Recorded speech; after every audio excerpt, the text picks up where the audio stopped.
Malheureusement, en conséquence, mes frères et sœurs, beaucoup des chrétiens d'aujourd'hui dorment maintenant à point fermé dans leur foi.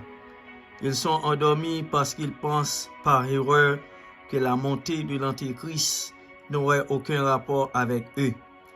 Ils ne voient aucun besoin de préparer leur foi pendant l'ère de la grande tribulation, puisqu'ils croient qu'ils seraient enlevés avant qu'elle ne commence. Mais notre Seigneur nous a dit d'être toujours éveillés, car personne ne sait quand l'époux viendra.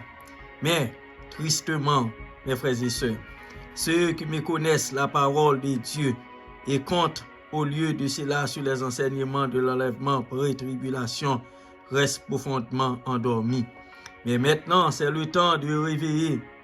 Maintenant, c'est le temps que vous rejetiez votre croyance erronée en l'enlèvement pré-tribulation et de croire en la parole de vérité.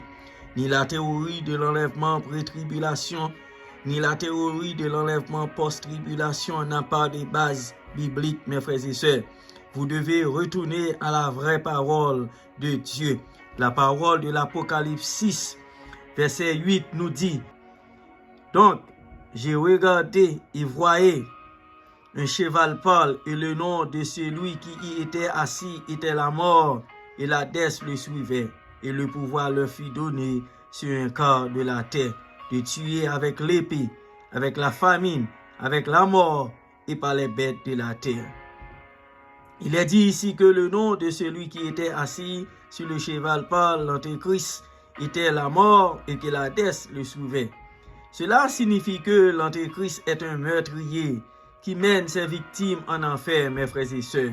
Il est aussi dit ici qu'il leur serait donné le pouvoir sur un quart de la terre pour tuer avec l'épée, avec la famine, avec la mort et par les bêtes de la terre. L'Antéchrist, autrement dit, commettrait les mêmes atrocités que les empereurs romains, seulement cette fois-ci en pire pour tuer, abuser et persécuter les chrétiens et détruire leur foi.